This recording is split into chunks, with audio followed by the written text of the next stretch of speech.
Hello students, myself Dr. Harpreet Kaur and I am working as assistant professor in the Department of Agriculture at Khalsa College Patiala. And my today's lecture is for the BSc Agriculture Part 4 students and the topic is role of soil and climate in vegetable production. Now we all know that soil and environment is the major part of crop production. Vegetables needs good soil and environment for the better production. The factors may be divided into two groups, that is abiotic and biotic factors. Abiotic factor means non-living factors and biotics are the living factors or the components of the environment. The abiotic factors include climate and soil, and the biotic factors include beneficial and harmful insects and microorganisms, higher plants and animals. Now, among the abiotic factors, we will discuss about the soil and climate. Now, before discussing that, what is the importance of vegetable crops? Uh, Many authors and the scientists they have discovered the importance of vegetable crops, but according to the Pradhan et al. In 2018, vegetable crops are attractive because of the following reasons. They have a labor intensive cash crops. They are considered more profitable than staple crops and less risky as compared to pulses and mustard production. They have relatively short period cycle as compared to many other field crops. They are also suitable in some highland areas, particularly after irrigation has become available. They serve social purposes occasionally given away as a gift to the visiting neighbors. So these are very interesting factors about the vegetable crops. Now the objectives of vegetable growing. Main objectives of vegetable growings are to achieve an optimum growth of plants in the minimum time with the least labor cost, to gain profit from selling the produce in the market, to supply fresh vegetables to the consumers and thus provide nutrition. Now, the main factor which is soil, and soil plays a very important role in any crop production. In case of vegetable crops, generally they can be grown in fertile soils with continuous supply of nutrients and moisture.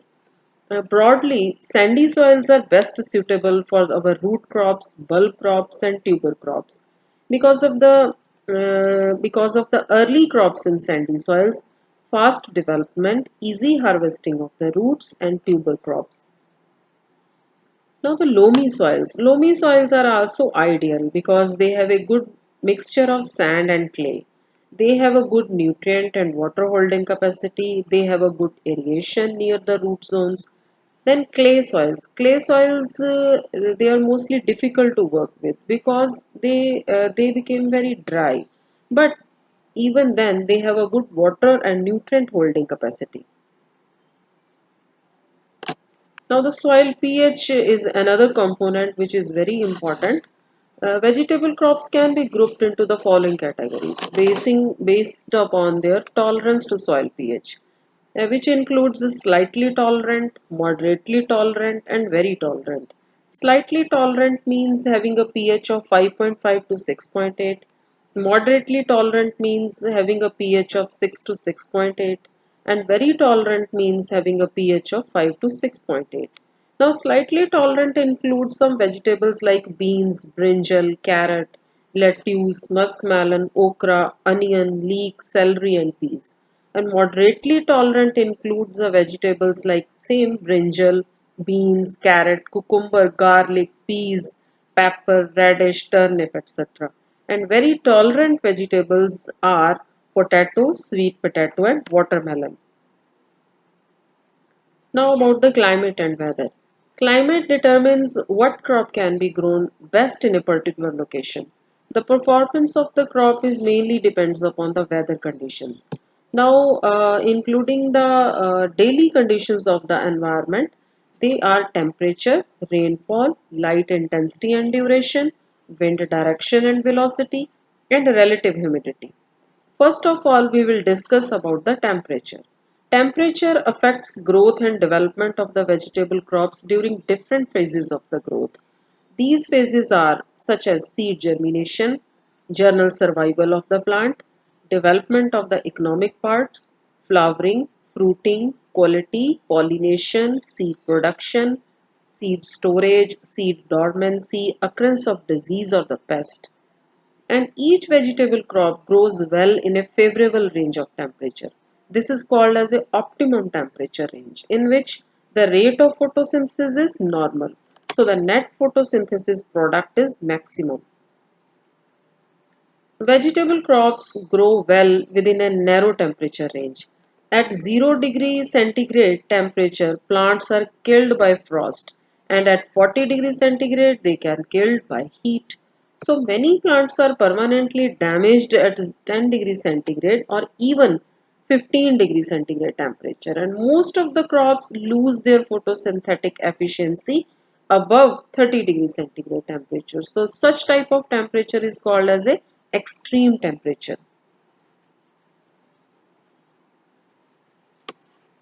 And crops requiring a high temperature are very susceptible to chilling temperature, that is 0 to 12 degree centigrade. Symptoms of the chilling injury are the appearance of discolored area, poor color development of the depressed area on the surface of the leaves or the fruits. Then chilling injury is the result of interaction between the temperature and time of exposure. And such type of temperature is called as a chilling temperature or injury. Now, second factor is rainfall and humidity. Vegetables are composed of about 90% of water, and they have produced remaining 5 to 20% through photosynthesis. So, water is one of the basic requirement for vegetable production. Moisture influences the seed germination, vegetative growth, flowering, fruit setting, maturity, quality of vegetables, seed production, disease and pest occurrence, and seed viability in storage. These factors are influenced by moisture or rainfall or humidity. According to the sensitivity to the floods, vegetables are divided into three groups. Sensitive crops include cole crops, beans, pumpkin, radish, tomato, and watermelon. And moderately sensitive crops include cucumber, brinjal, garlic, onion, and peas. And moderately tolerant vegetables are sponge gourd, cowpeas, sweet potato, and colocasia. Now, next factor is light. Light is also important factor in case of vegetable production. Light from the sun to the earth travels in the waves. We all know about that. Light is an electromagnetic radiation, which is a form of kinetic energy.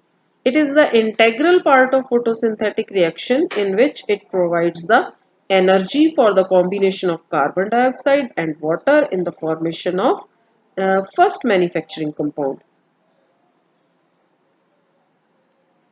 Now the vegetable crops are classified according to their light requirement are high light requiring crops are cucurbits, brinjal, potato, tomato, sweet potato, and medium tolerance to light are onion, carrot, lettuce and taro, and low to all darkness requiring vegetables are ginger and mushroom.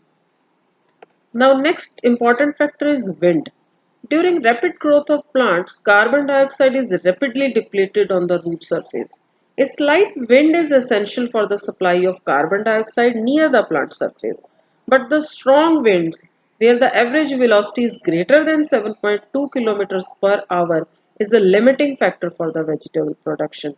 To overcome this, a windbreaker is required, and windbreaker is a structure that reduces the speed of wind. When the trees are used as a windbreak, they are called as a shelter belts. All the vegetable crops are very susceptible to the strong winds. For example, the seed production of onion is problematic due to the windy weather and at the bolting stage of the crop in case of March to April. So, from all these factors of the abiotic and the biotic factors, we can conclude that success in vegetable production, whether it is organic or not, is greatly depend upon the well layout plan. So the key factors that should be considered carefully during the planning stage of the farming operations are site selection, water supply and quality, crop and variety selection, market development, and if the wrong decision is made with regard to any one of these, the operation is a failure. So, this is all about the soil and the climatic conditions required for the vegetable production. Thank you so much.